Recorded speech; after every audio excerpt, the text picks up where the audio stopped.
Hey everybody, just want to give a little bit of a commentary here over this footage. Between episodes, we stopped by Camp 11 in the Ancient Forest to go hunt down the winged drakes to be able to make the Kula Yaku dual blades to upgrade for today's episode. If you go to Camp 11, you can sometimes find a flashlight to knock them down to kill them.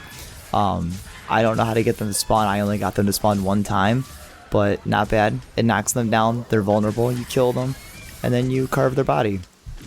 And that's how and there is a chance you won't always get a winged drake hide from them when you carve their body. You can also sometimes get a raw meat. As you'll see in a moment, I actually get 2 pieces of raw meat, so I actually had extremely bad RNG where I got kind of janked out by the random number generator, so I had to keep doing this. Then I also had to cut ahead to fighting Kula Yaku in the mission because I don't have any investigations for Kula Yaku.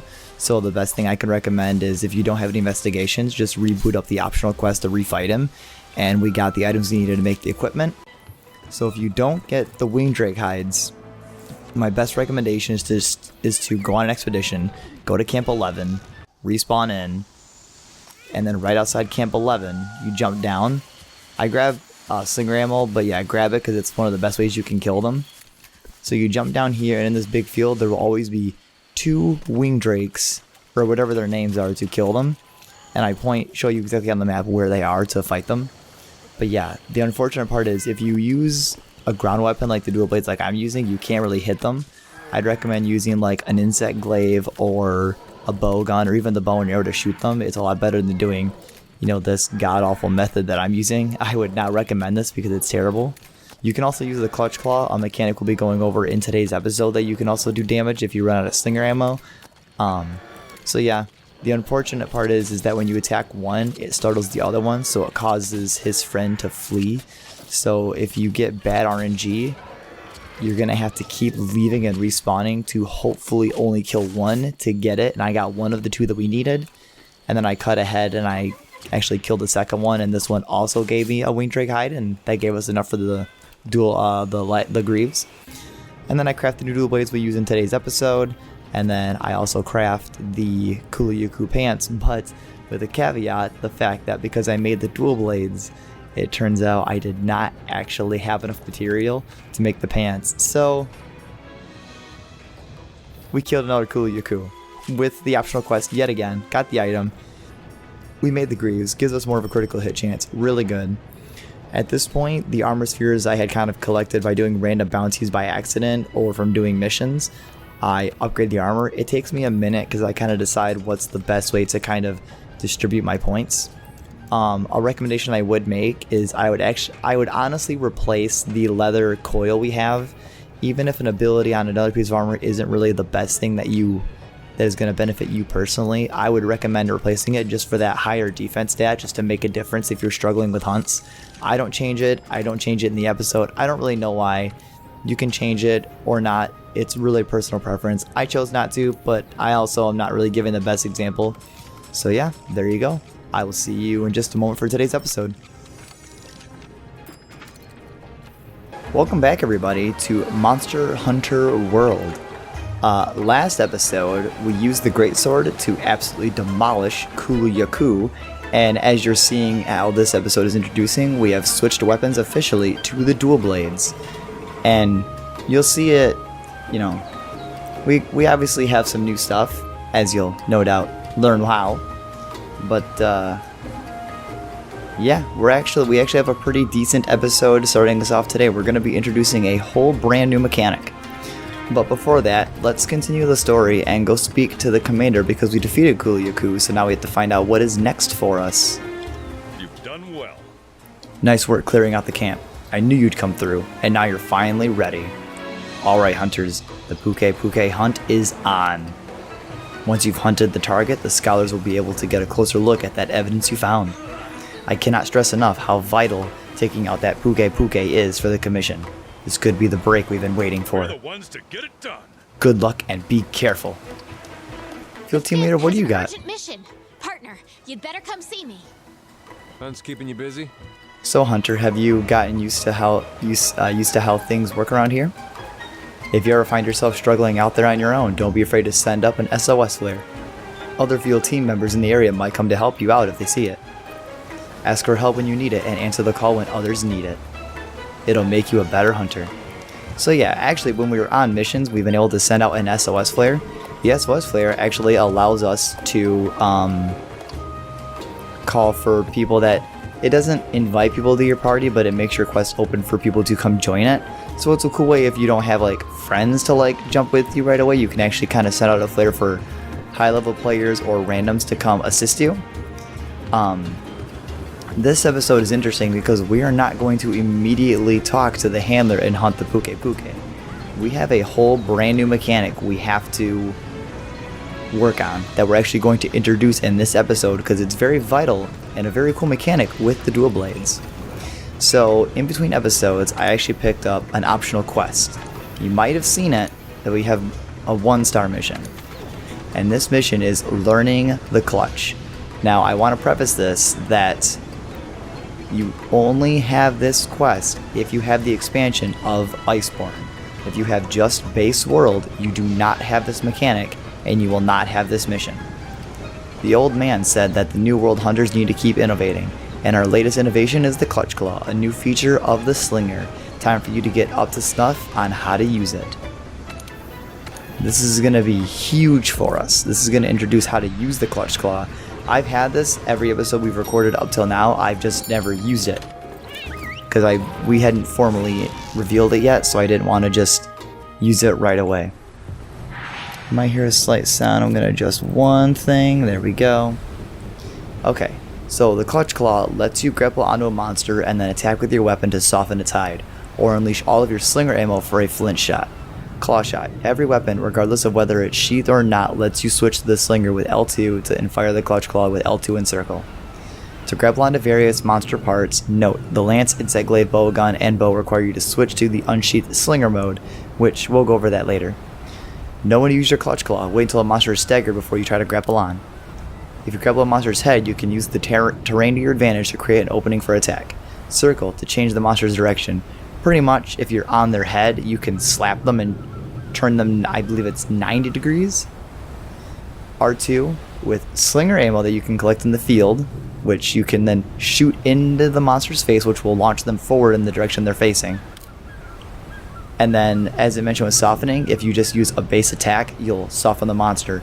Heavy weapons, i.e. the great sword, the hammer, switch axe, pretty much heavy weapons will soften the hide immediately.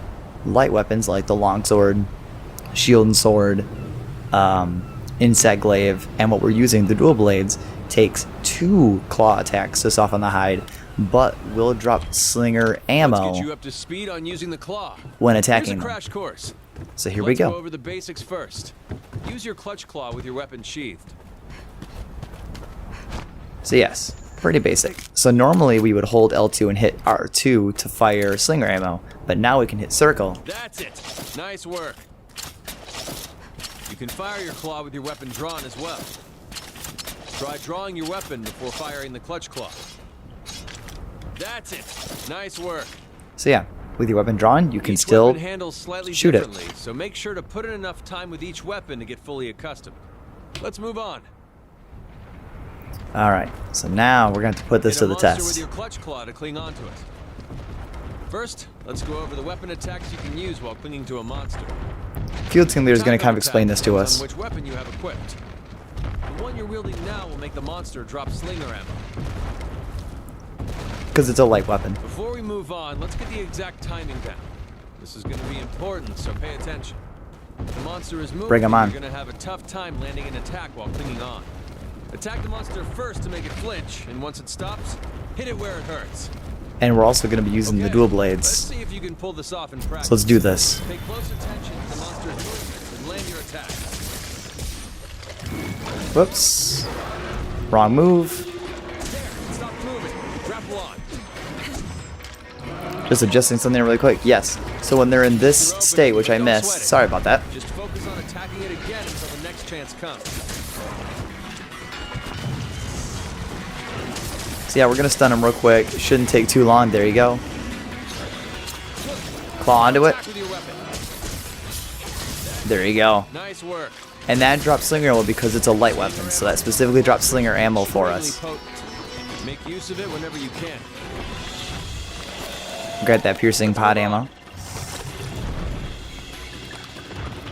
Okay, so next stage of the tutorial. Okay, next we're gonna try to hit the monster's head while clinging onto it. It depends on the monster, but there are usually several body parts you can cling onto. You can move to different parts of the monster's body while clinging onto it, but you'll consume a lot of stamina. Make sure to get your aim right before going for a particular body part. You'll need slinger ammo. Go find some and load up. Attack Got the it. monster first to make it flinch, and once it stops, hit it where it hurts. So same thing. We're gonna flinch it real quick. There, stop moving. Grapple on. Now, use your slinger. So it wants me to use the flinch shot, but as I said, you can use circle to move it, and then use the flinch shot Nice work. into a wall, That attack knocks will it consume down. all of your slinger ammo, but it can knock back monsters. Yep, and uses all the slinger ammo, so it will expend all of your ammo. It's a really good Now mechanic, let's look like at how to really attack with good. your clutch claw. You can use this attack when clinging onto a monster's head. Attack the monster first to make it flinch, and once it stops, hit it where it hurts. And you get to see the nice dual blade action of us using the dual blades, which we'll be using now for 2 quests, as with every other weapon. Stop moving. Grapple on. Oh my god, wow. You missed the Wow. opening, but don't sweat it. Just focus on attacking it again until the next chance comes. Doing really bad at this all of a sudden. It shouldn't be hard to stun it. I don't know why I'm doing so bad. There we go. Use a claw attack to force the monster to change course. Oh, now it's okay. So the other one's just flinch shot. Now it's specifically making me do the claw attack. And you can actually just keep doing this as long as you have stamina. You can just keep slapping it. Slapping it silly. Your stamina. Grappling onto a monster will burn through I don't know why it that in a didn't hurry. work. I literally clawed attack. I don't know why it failed. Kind of strange. Alright, let's do this again. Try it again. That's it. Nice work. Ah, okay. Oh, there we go. Try again. But we already... Consumes a lot of stamina, but it allows you to make the monster change directions in quick 15, are you okay? We already did it like Looks twice. the monster is getting angry. Yeah, okay. You won't be able to knock back monsters or get them to change course. Any monster becomes a threat if they're angry enough. Keep a close watch. When angry, monsters will be a lot more aggressive, so it's best to keep your distance for a while. So yes, down on the bottom, if you've ever noticed kind of this weird eye shield thing, right now on the Great Jaggers it's red. That means it is enraged. Normally they're yellow. You can Right. only Now let's claw put attack everything and you've flinch learned shot so monsters far into into the wall practice. This when attack they're makes use yellow. of When your they're enraged, it surroundings. has no effect on them.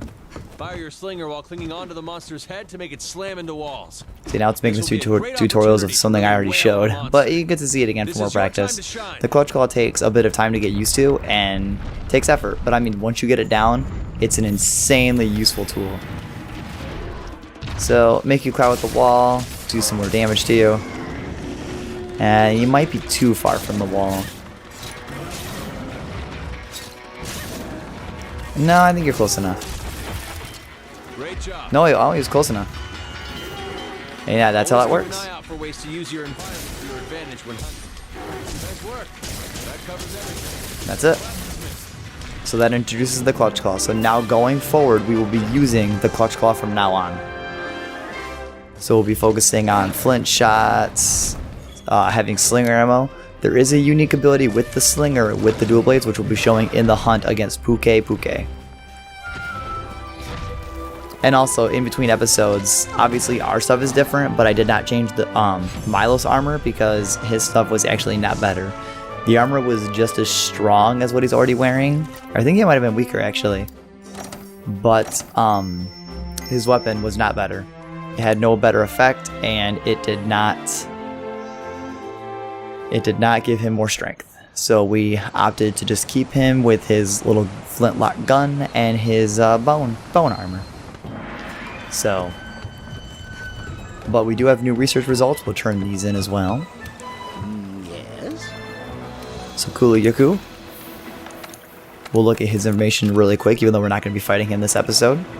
Kuliyaku can use small boulders to shield itself or smash against its enemies. Force it to drop whatever it's holding by using your slinger. You can also frighten it by luring one of its natural enemies.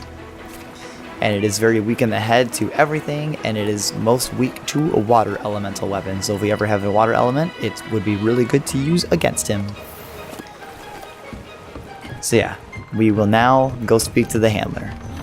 Also, I think I already turned in bounties. There's more new limited ones, but we're not going to worry about those. Yeah, we have a whole stacked list, so I kind of work on those in between episodes when I'm collecting items for better equipment that we might be using, just to get better armor spheres. So we did upgrade our armor, but you've already seen that we've upgraded it, so that's no big deal. Hey there, partner. All right, partner, time for us to do a little PKK hunting. Once we've done that, the scholars can go in and check that slang to see if it came from Zora Magdaros. Poof.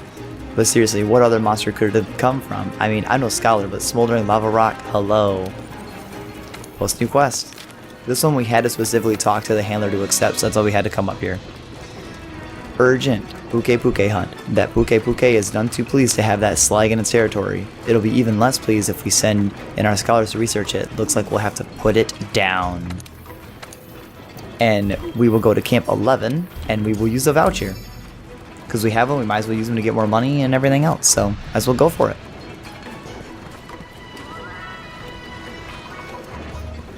So, while we're waiting for that to load, we'll go back down to the train yard, because I think there's something I can turn in that'll show off. So I think this is either in the footage, or I picked this up in between episodes. We did collect, what is it? A delivery quest. You can complete delivery requests you accept from researchers by turning in the specified items at the resource center. Completing delivery requests will reward you with new ingredients for the canteen or upgrade your facilities. This is also very important. The canteen's effects are not very potent right now, but as we do delivery quests, we'll get more ingredients for the canteen to up the potency of status effects. So the one we got, I believe either in the footage or last episode or in between episodes, was a great help. We'll get dice steak for the canteen, and all we need is 50 research points and 1 mega potion. So yeah, we'll just turn it in, and that adds a new ingredient to our canteen. So there we go. And now we will depart on the quest to go tackle PKK. I would recommend to keep either those antidotes or to restock antidotes going to this quest, because PKK, spoiler, can poison us. So it can be a little bit challenging. I recommend bringing an antidote because it cures poison. So now with the clutch claw, all the slinger ammo we'll see out in the field, it's now extremely helpful to us. You can flinch shot any monster with any ammo type. You don't even need a specific type of ammo. You can just use literally any kind of ammo that you so choose. So it's awesome in that regard. I don't really need some of these flowers, but we do have a bounty for collecting 4 flora. So I'm going to get red pits because there's more ammo. It'll do more damage. So, and there will be a good effect with the dual blades that when we do it in battle. I'm learning it myself, but I'll be sure to point it out because it's really cool. Alright, we got more prints, and there is PKK. I'm not going to fight him quite yet unless he aggroes me, because I want to get a little bit more research on him, which it's not looking like I can. I can a little bit. His research is almost maxed out. I really want to max it out, just because it'll give us that next level of research on him, so it's helpful. There we go. Okay, so now we can fight him. Let's do this. So the dual blades are a lot weaker than our greatsword we've been using recently, but this should still work. I believe Puke can actually stun us with his monster roar. Great Jagras can't, and I don't think Kulu could either. So that's kind of why I'm trying to you can roll through a roar, it's just hard. Yeah, and it does stun us. So Puke's running away, so I'll actually show off this mechanic. If you have slinger ammo with the dual blades, you do any triangle attack and you hit L2, the button that pulls out your slinger, you can do this. You'll fire slinger ammo and you'll dodge. So it's a good way to kind of get good movement and to kind of keep up pressure on the enemy if you can't dodge roll in the middle of an attack. It's really useful. So we can... And it's also good for movement position as well. Oh no, we're just out of reach.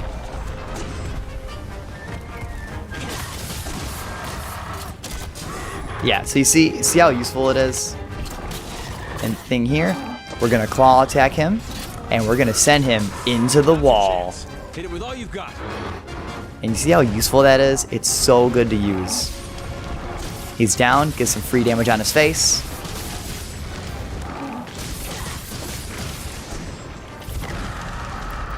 And now I cannot use that claw attack ability because I have no slinger ammo. So that's why we're not using that.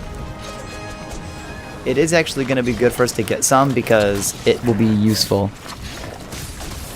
So we'll claw attack him in the air, attack him, make him drop some new slinger that we can use.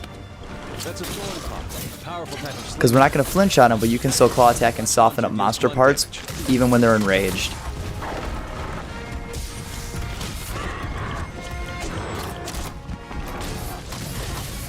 And you see how good that is for just movement and tech in general? Like, it's so good.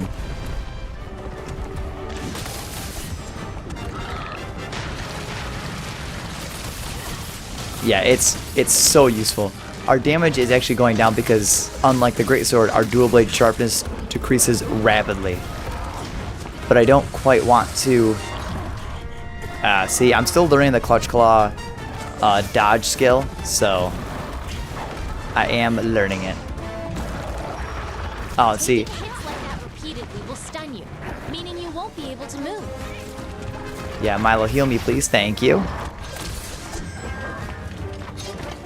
Yeah, dual blades, I'm not a giant fan of because they're just so much weaker. Oh, no. But yeah, you can put up damage pretty quick on enemies.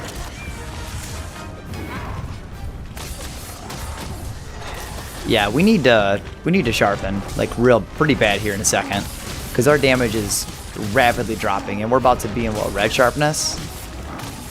Yeah, well, orange, close enough. Yeah. Puke's gonna run away, and I will sharpen in this time. So yeah, Puke is taking longer because obviously he is a stronger monster in general. And obviously we have a significantly weaker weapon, so that is also playing an effect. Although he is limping, so he is actually almost dead. Oh, I have to kill small monsters. Yeah, we can kill these little Vespoid bugs. Oh, we need to kill 16 of them? Yeah, I'm good. I don't want to kill that many right now. Get him in the face, knock him down.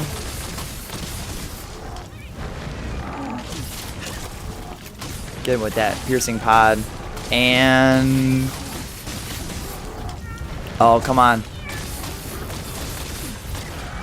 Oh, he's so close.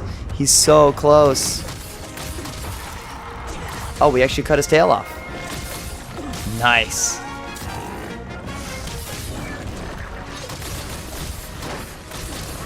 And we did it. We took down Puke with the dual blades.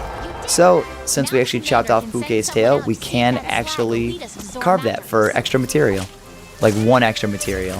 If it's a large, like a huge monster and they have a really big tail, you can get 2 carves out of it, but that's a lot rarer, so really just count on 1 extra carve. And it's good, because if you cut off a monster's tail, if they do like a tail swipe attack, can't really hit you very well. And there's a bone pile, we might as well grab it. Get extra materials. Some stuff is crafted with bone, so it's always good to grab.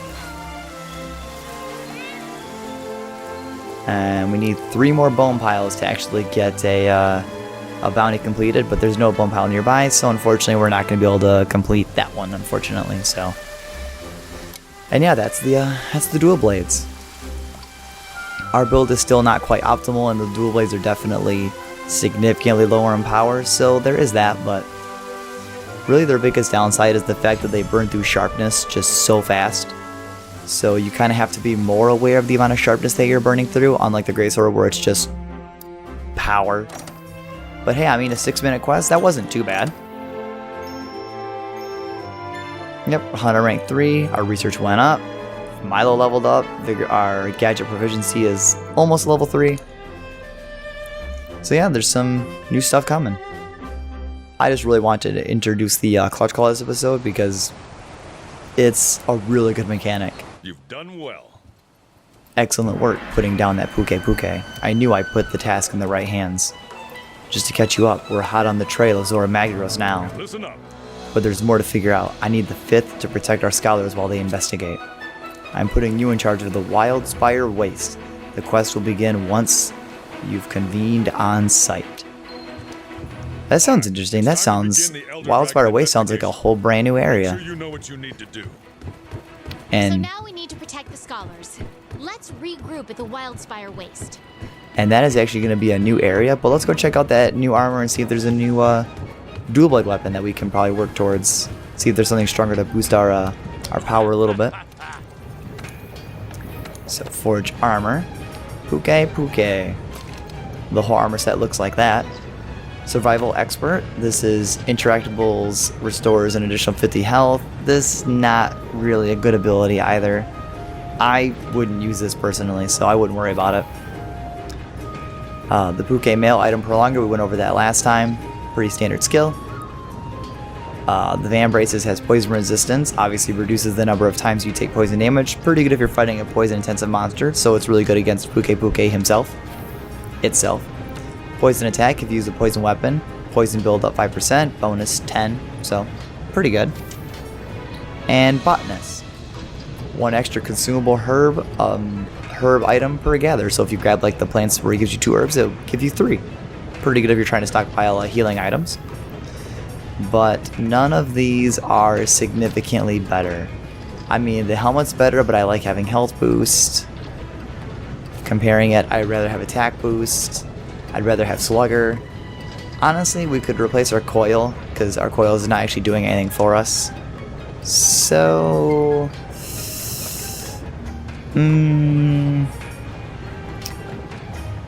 I think we are going to get... I don't really want fortify. I think we'll hold off right now. We'll kind of save our materials. We're not going to go for any new coil yet. But let us check out Milo's armor. Milo looks like that. And obviously, I think all this is better for him. Yeah, stronger. We lose melee damage, but we're going to get the weapon because it can actually inflict poison on a monster that we're fighting.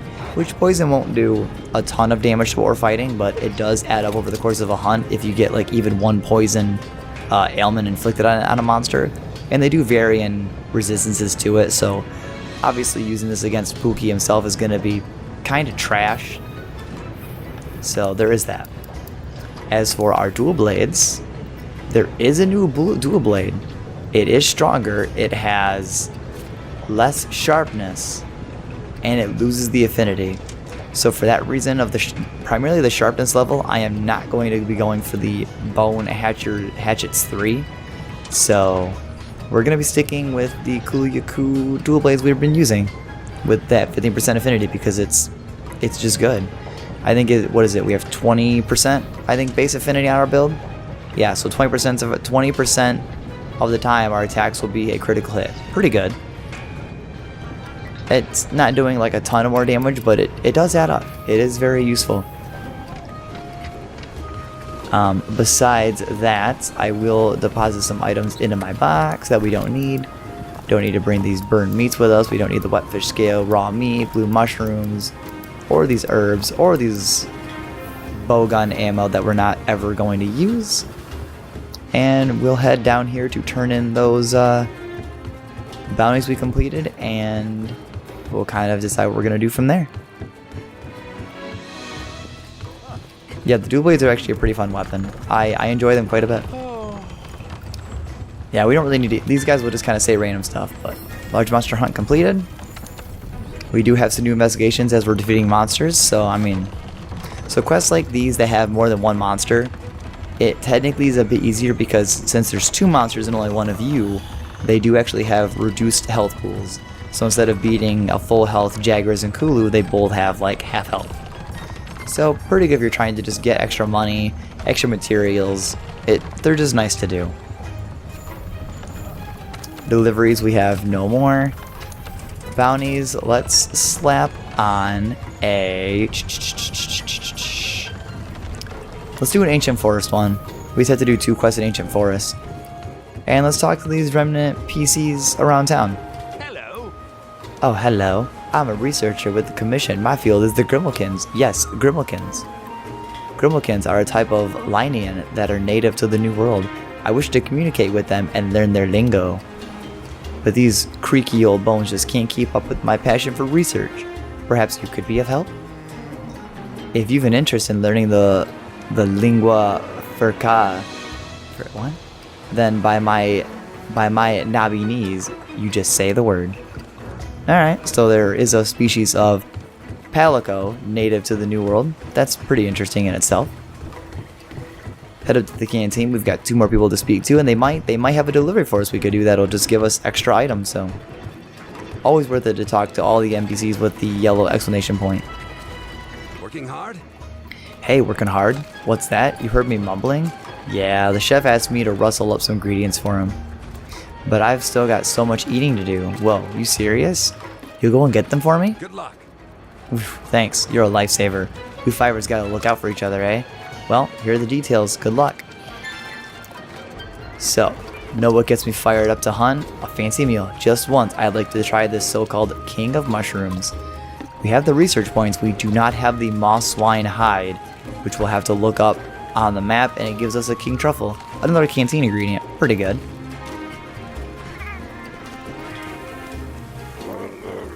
You interested in bulking up the canteen with more ingredients? Now that's what I'm talking about. Take care of the quest Fungal Flexin in the Ancient Forest, and that menu will be more packed than a great Jagger's belly. Finish that one up and I'll be able to get my paws on the goods. Don't let me down. So a new quest. Deliver 20 gourmet shroom caps in the Ancient Forest. So we do actually have 2 more optional quests. So that will do it for this episode. Next time on Monster Hunter World, we will tackle that delivery quest from the Fiver and the optional quest given to us by the chef that will beef up the canteen with even more ingredients. And then we will also accept the best kind of quest to go help the scholars check out that piece of Zora Magdaros. So I'll see you guys next time. Till then.